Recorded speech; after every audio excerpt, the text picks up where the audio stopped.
historical researcher. I'm an investigator. Basically, I find out the historical part of it and also the claims. Case management type deal, and see if it's a location John interested to be something you can investigate. Okay, and can you talk a little about your group or your team that you were talking about? Well, it's basically me and Gavin, and then we have a camera crew, and we have 2 camera guys. And we're just everywhere, all over the United States, filming different locations. We've been as far as west as the Queen Mary in Long Beach, California, and we've been to the JailHouse in New York, in Hinsdale, New York, and we've been to Albans Sanatorium.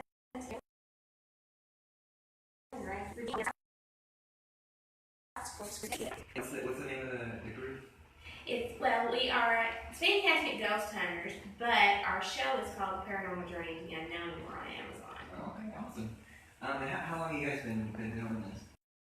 We've been for 6 years, and we've been, like I said, we all started with my house.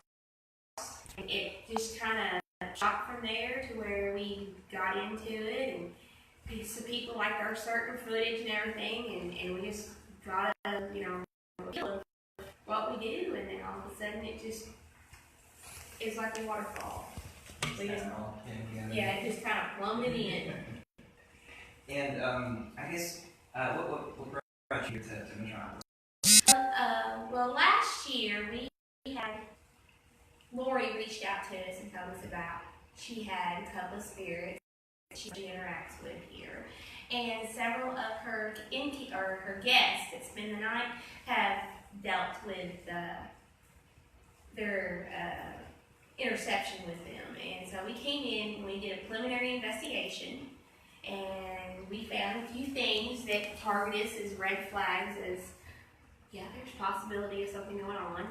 And I know that she's been working on trying to get a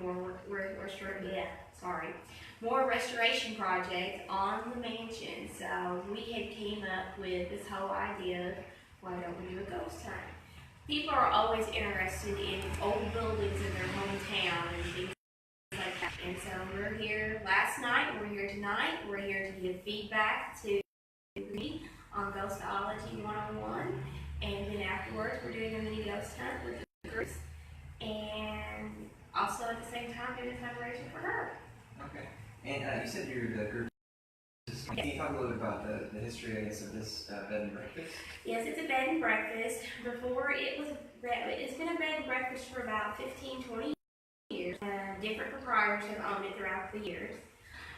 Lori being the latest one, and William Nicholas. And before that, it was 2 hospitals. It was Fisher Hospital, and Fisher Hospital opened right before World War II. And then later on, Fisher Hospital became Metropolis Doctors Hospital until like 1971, 72, and that's when Metropolis Hospital became established. Okay. And we've had several nurses come through, and several patients that were here had came through, and they talked about what each room actually was, and where the ER, where the emergency area was, where surgical was, and different areas upstairs.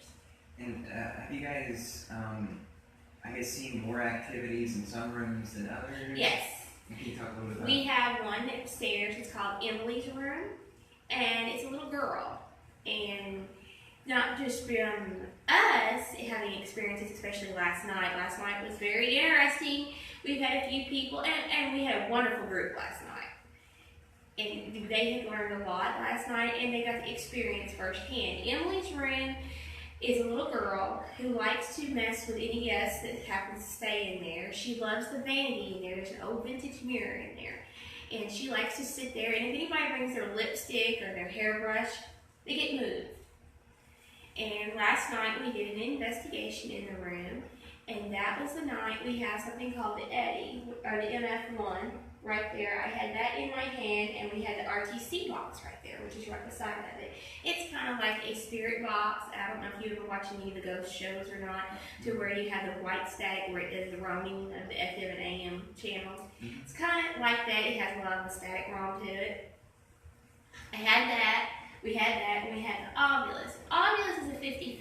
on doing investigations with because it throws out a lot of words out there, but some of the words make sense, some of it is just mumbo jumbo stuff.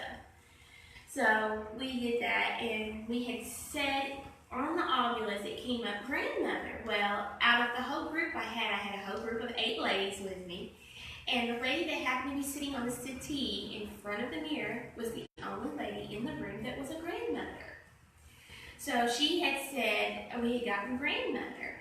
Well, right after that, there is an old chest of drawers in the room. It's kind of like I think Lori told me it was from the Civil War period. She said all of a sudden we heard this big, huge bang against that. And all of a sudden we had the MF1 sitting on the dresser, or on the little vanity area.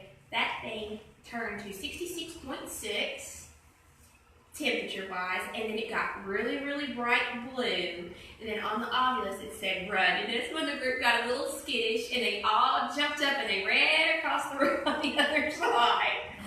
And then after that, it kind of slowed down a little bit, but we were able to do a lot of yes and no questions in there. We did go across the room from Emily's room, which they call is the purple room, or the surgical, which is the main surgical room at the time, on the 2nd floor.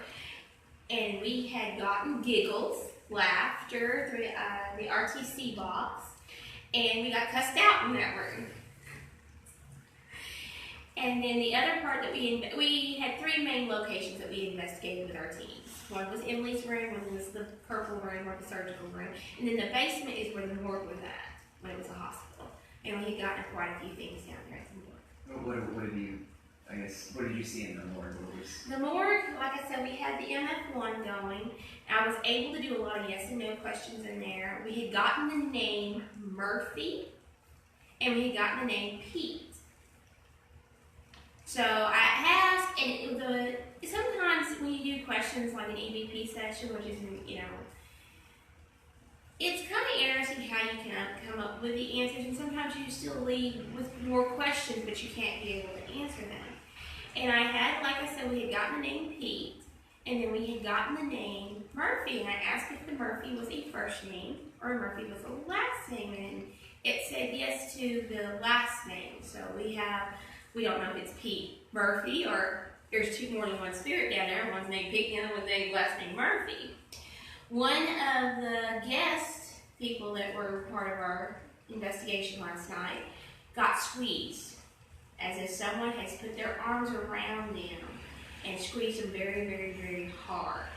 After that, she had to leave because she felt heaviness on her chest and her head started hurting right afterwards. So she had to make her way to the steps. We did get, and there was nobody around, we had everybody in my group check the stairwell on the way down to the basement. We literally heard footsteps coming down the basement to where we were at. That's pretty wild. Yeah. So, I guess, what's your overall findings, kind of tell you? Well, I'll put it this way. We are coming back in January. Riverview Mansion is going to be part of season 4 of Paranormal. We're bringing our camera crew back. We're doing a full-fledged 24-hour investigation instead of a couple hours, like we're doing tonight and last night. But we are going to come back, and we are going to be full-fledged, geared up. We're going to be full-fledged. Most of the stuff you see behind us is going to be put into action. And part of that footage, and we're definitely having this part of season 4. And so you think this place has some pretty serious activity? Oh, yes. And like I said, and you can even talk to the owners, they have experiences every single day. And Lori will tell you the stories, and even the guests. She has wrote down everything, like if the guest comes up, did you know about this, and this? She says, let me explain. And then she'll write down what they experienced, and she has actually kept a criteria in there of all the little stories that has been told about her place ever since she's owned it. So, I guess what kind of keeps you going in a field such as this? Well, me personally, it's the experience. I am a little bit of a sensitive and an empath. So for me, I can just go in and actually feel the mood. Now I don't see them, I don't actually can be able to personally communicate with them, but I can feel the mood if someone's in the room with us and we're angry, or were upset or sad. And I have been to a couple of locations I've actually had to leave a location because the sadness was so hard, it put a personal effect on me, and I had to actually leave that location and walk a block completely away to regain my thoughts. Oh wow. And so what kind of keeps you going? And It's just a motivation. It's just the motivation of finding answers, because we are dealing with the unknown. And what is the unknown? Are we actually talking to spirits? Are we actually talking to the people that has passed before us that are for some reason stuck here? Or they are more happier here than going on? Or they have an unfinished story to tell? So it's interesting, and part of that, plus also the history of every location I go into. I love the history of every location. And if it helps preserve a location, some of these, places that we went that are haunted or investigated, the ghost stories actually help save the building. And there's been a couple of locations that they do open for people that don't really want to investigate, but they want to know about things, or they just want to do a small experience. There's daylight tours, there's nighttime investigations, there's group investigations. I mean, we've been to Waverly Hills. So I don't know if you've ever heard of Waverly Hills, and Louisville. It's the #1 most haunted place in the United States. I think I have. I think I've heard of that place. Yes. Okay, and so what's kind of next for you guys, I guess? We are going to Fancy Farm, Kentucky tomorrow, and we are filming episode 2 of season 4, and we're going to be at a slaughterhouse. They had a murder 40 years ago that happened actually it's more than 40 years. I don't have the exact date with me because I have cheat cards. Yeah. So I know when I do things, I can kind of glance down, but we have a murder that is over 40 years old that had happened in the slaughterhouse. And they had turned the slaughterhouse into a haunted house, and they actually reincarnate the murder in the haunted. And so every time they do that, every year for Halloween, they just closed up shop this past Wednesday night. We're going to be the first group in after all that madness. You think that's going to stir up some? Oh, yes. And I've actually have like 3 or 4 people that are coming that are actually workers there that work at the haunted house that are going to come and we're going to interview them tomorrow night to see what their stories and their experiences were. Yeah, that sounds like some fun. Oh, yeah. All right, well, thank you so much. You're welcome.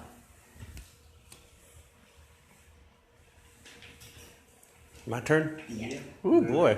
You're going to run out of questions. Yeah, I think I can come up with a couple.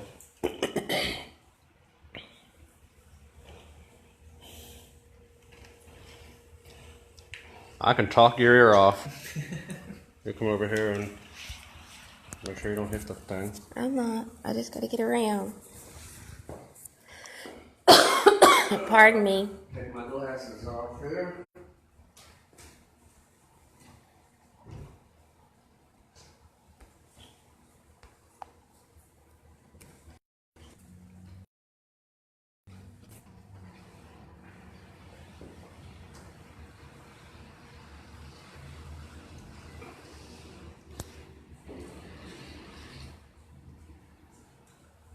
Fix my hair. Don't look like a fool. Oops, too late. Alright, first up. Gavin Kelly. Spelled too? Yeah. Gavin Kelly, Kelly. Okay, and I guess what's your job as far as the team I goes? am the host and lead investigator of the Paranormal Journey to the Unknown, which is an original series on Amazon. And right now, I'm also the lead investigator for Fantastic Ghost Hunters. We're doing the ghostology here at the Riverview Mansion tonight. Awesome. And I guess, can you talk a little bit about how you kind of got started in doing events like this? Well, what happened is a long time ago, Paula had a house fire. We were best friends at the time, and weird things started happening. It like kind of uprooted things in our house. They would actually have, you could put something in the living room, it ends up in the kitchen. You put something in the dining room, it goes somewhere else. I mean, things were just moving around in the house. There was one incident where they had a bouncing ball go down the hallway And everybody like kind of turned like, what the heck was that? And they heard it, but there was no ball. Old Lady Perfume would come out of the dining room and go down the hallway and dissipate, and totally disappear, but you can smell it. It's like that god awful smell from back in the days. So I was watching TV one night, and I was like flipping over the channel going, oh, this looks cool, it's infrared. I thought maybe it was a war movie or something, you know, because, you know, military always uses infrared. And no, it was actually Ghost Adventures. So I started watching, I'm like, this is really interesting, I like this. She told me what was going on in her house.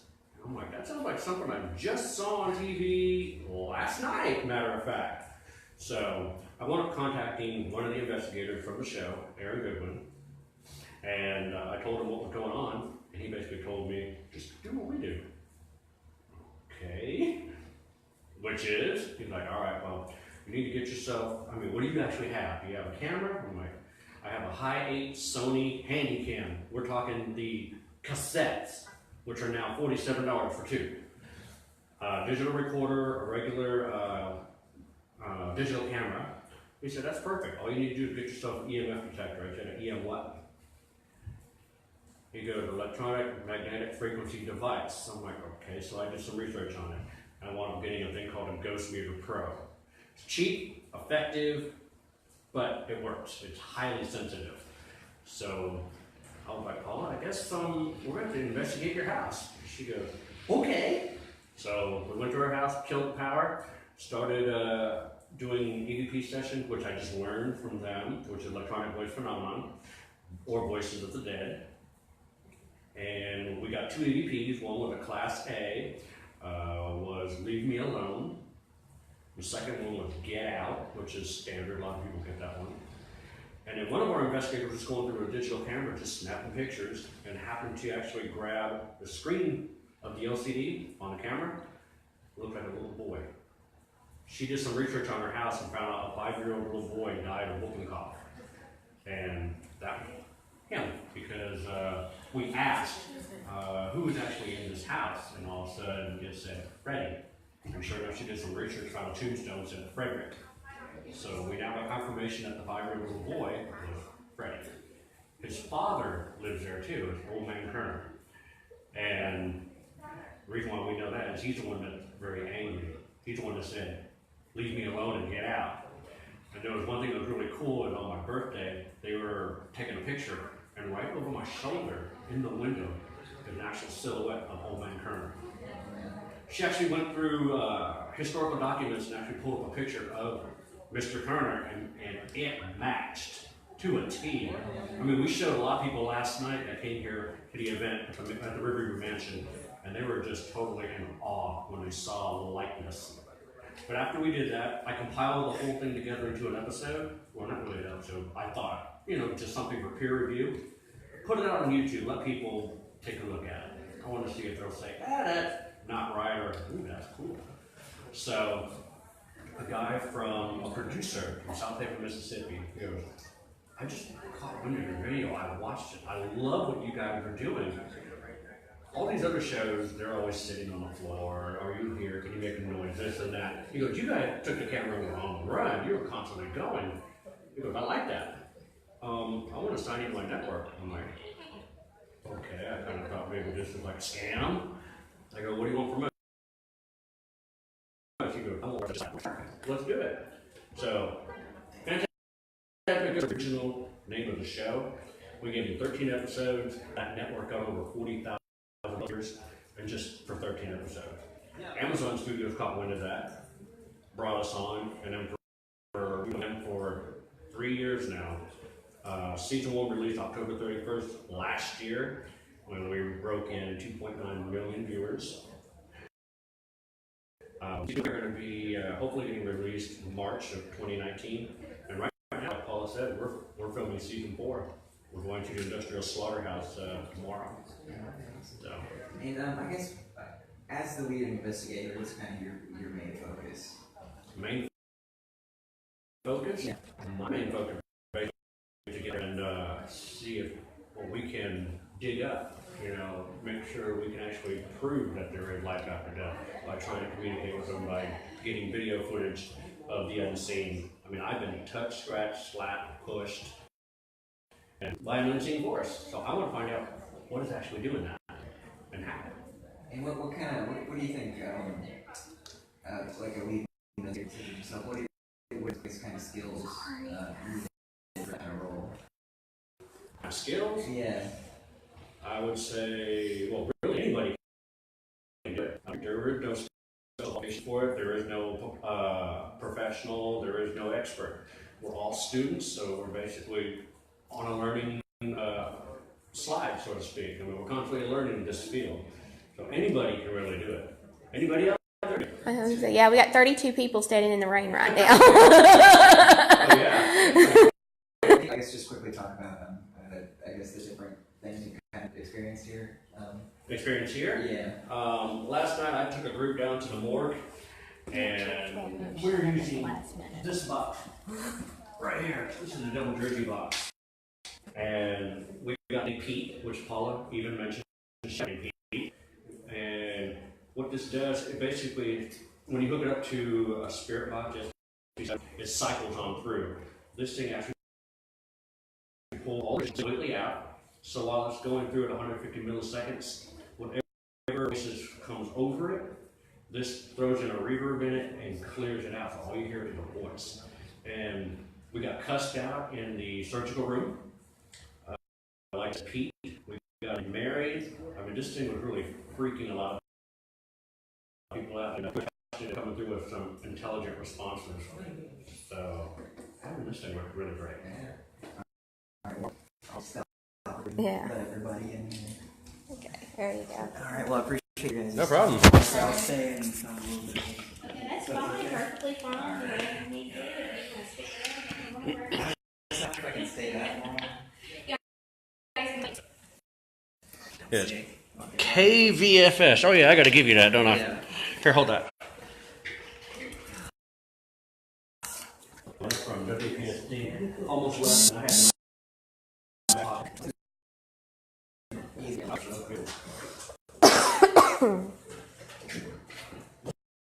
Back here. Good morning, everybody. Remove this chair over here.